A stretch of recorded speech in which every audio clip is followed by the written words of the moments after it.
할렐루야. 우리 옆 사람하고 인사하겠습니다. 오늘도 잘 오셨습니다. 환영합니다. 한 번 더 할까요? 불경기에도 하나님의 뜻은 있습니다. 한 번 인사하겠습니다. 불경기에도 하나님의 뜻은 있습니다. 네, 일주일 동안도 잘 지내셨죠? 오늘 우리 또 권사님 또 생신을 맞이해서 이전에 또 계시던 우리 목사님도 오셨고 이렇게 또 이 가운데 이렇게 또 함께 인사를 나누고 하니까 너무 또 행복하고 감사합니다. 우리가 계속해서 요즘에 창세기를 보고 있는데 지금 이 요셉의 시대에 이제 불경기가 다가왔습니다. 근데 이 불경기라는 것은 항상 그 수천 년대 그 전에만 있던 것이 아니라 오늘날도 시간이 많이 지나있지만 똑같이 불경기는 오는 거죠. 근데 더 중요한 건 뭐냐면 이런 불경기 상황에서도 우리는 어떠한 시각으로 또 어떠한 자세로 어떻게 바라보느냐가 매우 중요하다는 사실입니다. 그래서 뭐 이 불경기라는 걸 많이 적용을 하게 되면 어떤 경기, 어떤 기근이라는 것을 적용을 하게 되면 뭐 비즈니스도 그럴 수도 있고 공부도 그럴 수 있고 아니면 경제적인 부분도 될 수도 있고 내 마음의 기근이 올 수도 있겠죠. 더 많이 이렇게 적용을 해보면 그럼에도 불구하고 그 가운데 하나님의 시각을 또 바라보시고 또 그 가운데 성장을 통해서 늘 나만으로만 끝나는 것이 아니라 이렇게 또 베풀어 줄 수 있는 능력을 키워나갈 수 있는 또 저와 여러분이 되기를 주님 이름으로 간절히 축원합니다.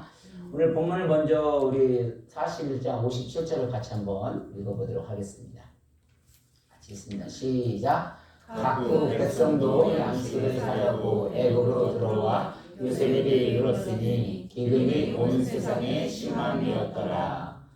그러니까 기근이 온 세상에 심했다는 것은 각 나라마다 모든 것이 나라가 기근이 심하다는 거예요. 그러니까 아까 말씀드린 대로 이런 불경기가 우리뿐만이 아니라 모든 나라에도 올 수 있구나 그런 생각을 하게 돼서 여기서 말하는 아까 말대로 기근은 어떤 우리의 마음의 기근 뭐 적용은 그렇게 하지만 실제적인 어떤 문제예요? 죽음의 문제. 쌀이 없어가지고 지금 생명과도 직결되는 그런 기근이 지금 온 나라에 임한 거예요. 그러니까 지금 상황은 7년이 풍년이 끝나고 이제 흉년이 들어오면서 1년, 2년 지나면서 이게 너무도 심해지니까 사람들이 이제 극한 상황에 달하고 있는 상황이에요. 그래서 기근이 심해서 이게 얼만큼인가 해서 제가 인터넷을 한번 찾아보니까 북한 같은 경우는 선교사님들이 항상 하는 얘기가 뭐예요? 지금도 북한이 그렇게 굶어 죽는다는 거예요. 저는 사실 와닿지는 않아요. 그래서 인터넷 찾아보면 언제 북한이 그렇게 많이 죽었나? 1990년대요. 300만 명이 기근으로 인해서 제일 많이 죽었었고 또 중국은 지금 경제적으로 완전 강대국이 되었지만 중국이 1950년대 후반쯤에 어떤 인재로 인해서 이 기근이 발생을 했는데 그때 4천만 명이 죽었다는 거예요. 와, 4천만 명이면 거의 대한민국의 그 인원이 그냥 한 해에 굶어 죽었다는 거죠. 그래서 아까도 말씀드린 이런 기근들이 이건 죽음의 문제 때문에 너무 정말 심각한 문제거든요. 근데 이런 불안 경기가 지금 언제? 온 세상에 각 나라마다 누구나 다 온다는 거예요. 오늘날 적용을 해보니까 트럼프가 요즘에 정치 얘기는 많이 하고 싶지는 않지만 이 관세로 인해서 어마어마한 일들이 일어나고 있죠. 단순하게 그냥 관세만 올렸던 것이 아니라 관세를 벌리니까 지금 우리나라도 25% 올려놨죠. 그 다음에 중국에는 34% 올려놨고 베트남에는 46% 올려놨고 캐나다 26% 올려놔가지고 이 관세를 해서 여기서 끝나는 게 아니라 서로 보복 관세로 해가지고 이 만약에 여기서 또 올리면은 이게 이제 나라 전체가 이게 쉽지 않다는 거예요. 그래서 이 관세라는 것이 그냥 수입품에 대한 어떤 가격만 올리는 것이 아니라 이 우리의 생활의 공동체 모든 것을 다 파손시킬 수 있는 그런 모든 것을 경제를 뒤흔들어 버리는 완전 혼란이 되어지고 그런 상황이에요. 그래서 뉴스 보니까 뭐 미국 증시가 떨어지고 저 증권이 없어가지고 그런 거 별로 와닿지 않아요. 근데 몸에 가장 와닿는 건 인플레이션이 이제 그러다 보니까 인플레이션에서 이제 국제적으로 통화가 안 되니까 인플레이션이 심해져서 이게 또 오른다는 거예요. 그래서 내 월급만 안 오르고 모든 건 다 오른다고 하는 것처럼 그거는 정말 실감이 되더라고요. 근데 이 정도의 문제가 아니라 지금 진짜로 뭐예요? 굶어 죽는 거예요. 정말 밥 먹을 쌀이 없어서 죽을 정도니까 얼마나 극심한 위기겠어요. 그런데 이 요셉 시대 어쨌든 이렇게 애국만이 이렇게 모든 나라가 다 뭐야? 지금 흉년인데 애국만이 뭐야? 그 그 모든 것을 대체할 수 있는 식량을 가지고 있었다는 거죠. 그러니까 왜 이렇게 됐습니까? 하나님께서 그런 걸 통해서 미리 준비시키는 사람을 통해서 모든 나라를 구원할 수 있을 정도로 어떻게 보면 구속론적인 관점으로 보면 이 요셉은 또 어떤 예수님의 모습이기도 해요. 그 한 사람으로 인해서 그 모든 나라를 구하는 모습을 보게 되면 그런데 우리의 또 삶 속에서 보면 이 요셉의 모습을 통해서 우리 자신을 돌아볼 수 있어야 돼요. 지난주에도 말씀드렸죠. 항상 풍성할 때 뭐예요? 나 혼자만 먹고 사는 것이 아니라 준비할 수 있는 능력을 키워야 하거든요. 그러니까 흉년이 오면 그것을 뭐예요? 대비할 수 있는 능력을 키워야 하는 거예요. 그래서 와, 이 먹을 것을 이렇게 나눠줄 수 있는 이것도 힘이다. 그래서 정말 우리가 삶이 어렵다고 말을 할 때 이런 능력을 키울 수 있는 또 사람이 되어야겠다. 그런 생각을 해보게 됩니다. 그래서 이 먹을 것이 있으면요 정말 사람들이 몰려오게 돼 있어요. 제가 처음에 달라스 이 말씀을 준비하면서 달라스 위기가 어떻게 왔는가 한번 생각을 해봤거든요. 이제 뭐 때문에 왔다고 했어요? 항상 하는 점심을 먹으러 왔는데 한인교회를 다녀봤는데요. 이 달라스 위기가 먹을 것이 제일 잘 주시더라고요. 이 조그만 교회였는데도. 그래서 그 맛에 정말 유학생 때 너무 배고팠기 때문에 그것이 왔던 것이 계기가 돼서 사실 이렇게 되어졌던 거거든요. 그리고 제가 작년에 또 한국에 갔을 때도 친구 목사님이 천안에 있어요. 그래서 제가 그 교회 가서 설교도 하고 그 목사님 식구가 저보다 동기이기는 한데 나이가 어려서 애들이 조금 어려요. 그래서 저를 이제 밥을 먹으려고 그냥 교회에서 안주 끝나고 오후에 일식 식당을 데려가더라고요. 근데 일식 식당에 갔더니 그 호수가 그 앞에 호수가 놓여져 있었어요. 근데 애가 그 자녀가 물고기를 너무 좋아해가지고 밥을 사달라는 거예요. 물고기 밥을. 그래서 제가 뭐 물고기 밥 얼마 안 하더라. 한국에서 한 3,000원 정도 하더라고요. 3,000원을 주고 그걸 하나 사줬더니 그 사가지고 거기다가 어떻게 했어요? 잉어들이 많이 모여들잖아요. 딱 던지니까 어떻게 돼요? 와, 이 숨어있던 잉어들이 툭 나와가지고 하는데 어마어마하게 나오더라고요. 그걸 보면서 제가 느끼는 점은 뭐냐면 와, 진짜 물보다 물고기가 더 많은 것 같아. 근데 왜 그랬다고요? 그게 평상시는 안 보여요. 근데 밥을 던져주니까 그렇게 던져주는 거예요. 그래서 제가 그걸 보면서 와, 정말 달라스 우리교회도 이렇게 많은 사람들이 모였으면 좋겠다라는 생각을 하게 돼요. 근데 그렇게 많이 모여들려면 뭐를 해야 될까요? 먹여야 되는 거예요. 먹을 것이 있어야 되는 거예요. 그러니까 예수님도 광야에서도 설교했을 때 그 광야에서 5,000명을 먹이셨잖아요. 근데도 사람들이 이렇게 몰려들었잖아요. 이민교회가 많이들 어렵다고는 해요. 근데 이민교회가 정말 많이 모여들 수 있는 게 뭘까? 예, 먹여야겠다. 근데 이게 육적인 먹는 것도 정말 중요하지만 저는 또 이제 말씀 보다 보니 뭐를 느끼니까 정말 내 스스로 아니야 그냥 말씀 보면서 하나님이 하시는 거라고 하면서도 제 스스로가 늘 부족하기 때문에 뭐를 느꼈을까요? 영적으로도 그렇겠다. 우리 성도님들에게 영적인 양식을 정말 풍성하게 먹여줄 수 있을 때 정말 교회는 올 수 있겠다. 물론 그 모든 것을 준비하고 환경은 그런 것들은 어려울 수도 있겠지만 진짜 뭐예요? 그런 가운데 그래서 내가 어떤 뭐 큰 교회 가서만 준비하는 게 아니라 지난주에도 뭐라고 말씀드려요. 큰 교회든 작은 교회든 지금에 있는 데 최선을 다할 때 그냥 큰 일을 맡겨도 그 일들을 감당할 수 있는 거예요. 내가 여기 작은 교회니까 설교 대충 준비해서 그냥 하고 큰 교회 가면 더 절대 안 된다고 그랬잖아요. 그래서 이 시간들이 오히려 내가 더 성장하는 시간이 되어지고 영적으로도 충만한 시간이 되어져야 되고 또 육적으로도 양식을 풍만하게 먹여줄 수 있을 때 많이 먹을 수 있겠다. 우리 목사님도 왜 오셨을까요? 오늘 또 우리 권사님 생신이니까 8순이니까 그래서 또 이 기쁨의 자리 함께 하고자 하는 마음으로 그래서 오신 거죠? 예. 그래서 이렇게 아까부터 이렇게 항상 준비를 하게 되어지면 사람들이 올 수 있겠다. 그래서 자석이라는 건 뭐예요? 자석은 그만 있어도 끌어당기는 힘이 있거든요. 그래서 정말 우리 성도님들에게 풍성한 양식과 영육간의 양식을 준비할 때 정말 하나님이 우리에게 부흥시켜 주겠다. 지금 제가 어떤 이런 기분을 어떤 먹을 양식으로도 비유를 해서 설명을 드리기도 했지만 우리의 마음의 기분도 마찬가지. 내 마음의 기분이 너무 힘들 때 정말 하나님을 그걸 붙잡지 않으면 그 하나님의 양식을 붙잡지 않으면 우리가 신앙을 온전히 세워질 수가 없습니다. 내가 공부하는 것도요. 내가 공부한다고 하지만 정말 그 공부에 기분이 올 때 아까 말한 대로 미리미리 준비하지 않으면 내가 그것을 시험을 볼 수 있는 그것들이 준비하지 않으면 시험 망칠 수밖에 없거든요. 그래서 이런 어떤 기근이 있다면 내 사역 중에 또 어려움이 있다면 정말 내 시를 더욱더 살릴 수 있는 저와 여러분이 되기를 주 이름으로 간절히 축원합니다. 그래서 어떤 화가가 말을 했어요. 내가 그림을 그리는데 한 3년이면 아니 3일이면 그림을 그린다는 거예요. 그런데 그걸 팔리려고 하는데 안 팔린다는 거. 그래서 3년이나 걸린다는 그거 하나 파는데.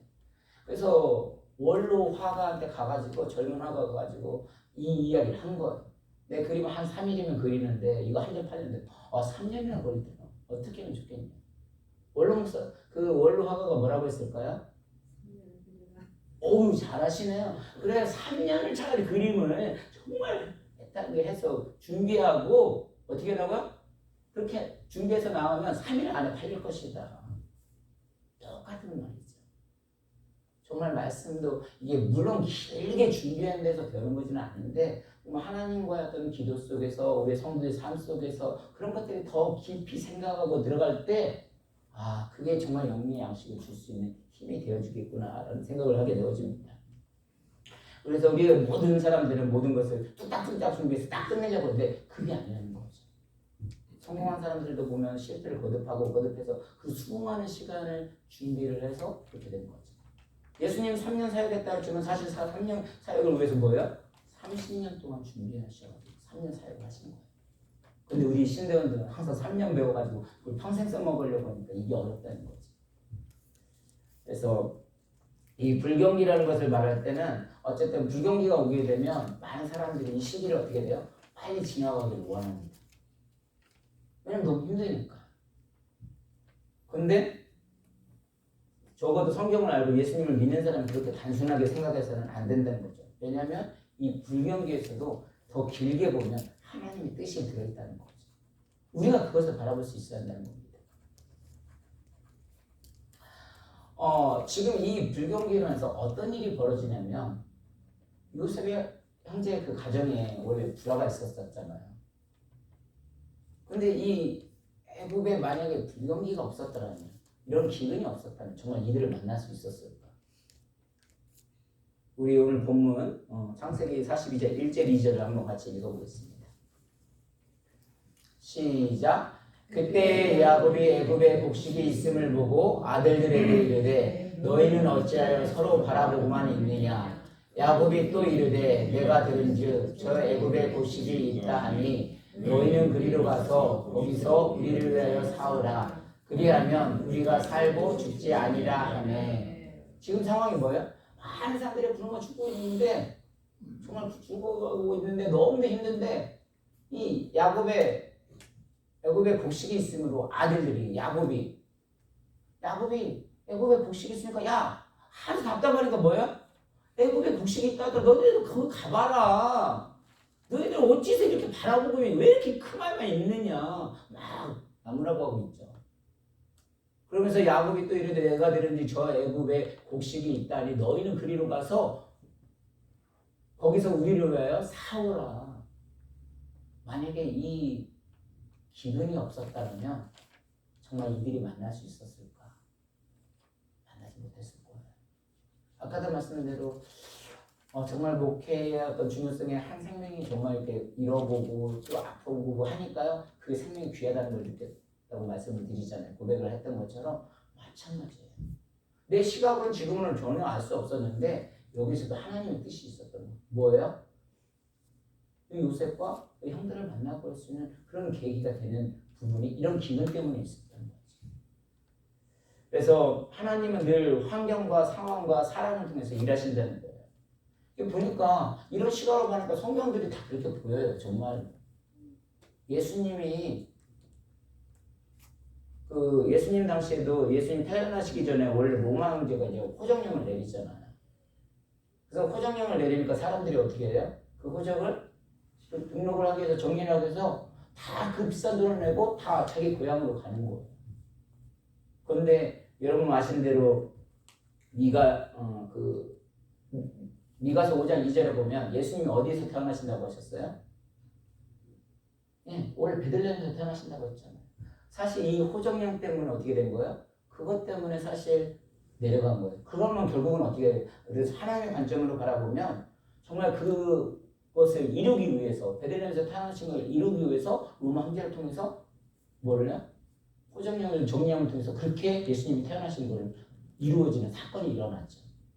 그러니까 오늘날도 아까 말씀드린 저는 정치 잘 몰라요. 뭐 증권도 없고 뭐 하지만 또 이렇게 하는 부분도 또 하나님께서 저는 여기서도 뜻이 있다고 생각을 해요.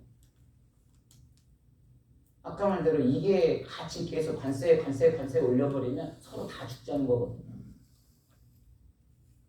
근데 하나님께서 또 이 전체적인 가운데 우리는 알 수는 없지만 또 뭔가가 아니면 누군가의 기도에 의해서 이런 부분이 있었겠구나 라는 생각을 가지시게 된다면 고난이 결코 그 고난이 고난만으로만 끝나는 것이 아니라는 것입니다. 그래서 하나님께서 모든 환경을 통해서 하나님의 뜻을 이루신다는 거죠. 그래서 우리들의 삶들이 그냥 단순한 고난이 나에게 오는 것이 아니라 항상 그 고난 가운데도 그냥 왜 오는지 그냥 나의 관점 이래서 오는 거야 라고 그냥 생각하는 것이 아니라 우리는 항상 어떤 시각을 갖는 거예요? 하나님이 왜 이렇게 말씀을 하시는 걸까? 저도 우리 변호사님 계시면 변호사님 따를 때 정말 마음이 아프거든요. 근데 또 하나의 관점은 뭐냐면 또 하나님의 길을 새로운 길들을 열어오시는구나. 아니면 나에게 뭔가를 통해서 또 더 깨달으라고 하시는구나. 항상 고백하잖아요. 저는 정말 두려움이 있었거든요. 뭐 찬양도 전혀 못하고. 근데 하나님이 또 새로운 자들을 발견을 하셔서 그 일들을 감당하게 하세요. 그리고 또 변호사님의 뜻대로 하나님의 길을 또 열어주신다고 생각을 해요. 그래서 지금도 마찬가지입니다. 우리에게 어떤 삶 가운데 어떤 개인이나 아니면 가정이나 교회나 어떤 사회의 문제들이 많이 발생을 해요. 왜냐하면 이때 수천 년 시대에만 있었던 것이 아니라 오늘날도 똑같이 그렇게 일어나고 있어요. 그래서 크게는 나라로 적용을 할 수도 있고 작게는 교회, 가정, 개인으로도 적용을 할 수가 있어요. 근데 그런 일들이 그냥 이래서 일어나는 것이 아니라 하나님이 이것을 통해서 내가 뭘 하시기 원하십니까? 우리는 그 관점을 가지자는 거죠. 그래서 고난은 정말 내 뜻대로 살고자 하는 마음을 억누르는 힘이 있습니다. 그래서 사람은요 고난을 당하기 전에는 그래도 내 뜻과 내 의사대로 하려고 해요. 고집도 피우고 막 합니다.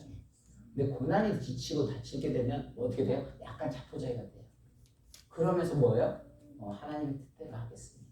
이제 꺾이다 보면 그렇게 되어지는 거죠. 그래서 고난은 우리에게 쓸데없는 어떤 쓸데없는 절제력을 주고 또 쓸데없는 것들을 다 내려놓게 하는 것이 내려놓게 합니다. 그리고 뭘요? 본질을 붙들게 해요. 정말 하나님께서 달라스 우리교회에게 원하는 게 뭘까? 그러면은 이제 2025년 6월에 우리가 황금 어장을 허락해서 또 H마트라는 곳을 허락을 해줘요. 여기 말씀을 적용을 해보면 우리가 어떤 전도할 계획을 가지고 또 준비를 하고 나아가는 데 있어서 아까 말대로 우리가 그만큼 이런 기간에 준비하고 있지 않으면 아무리 황금 어장이 있더라도 밥을 뿌리지 않으면 그냥 그 안에 물고기가 들어있기 때문에 우리는 몰라요. 그래서 항상 하나님께서 우리 교회에 정말 부흥을 주신다고 하셨는데 그 부흥이라는 것도 항상 어떤 양적인 부흥뿐만이 아니라 어쩌면 저에게는 정말 2025년은 더 놀라운 은혜를 많이 주셨거든요. 오히려 경제적으로 어렵다? 아니요. 오히려 마음이 훨씬 편안해졌어요.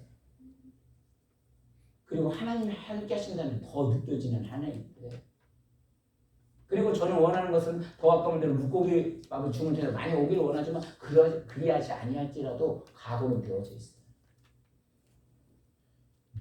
그래서 고난과 불경기는 내 능력으로 해결할 수 있는 부분이 아닙니다. 또 내 능력으로 할 수 있는 게 아니에요.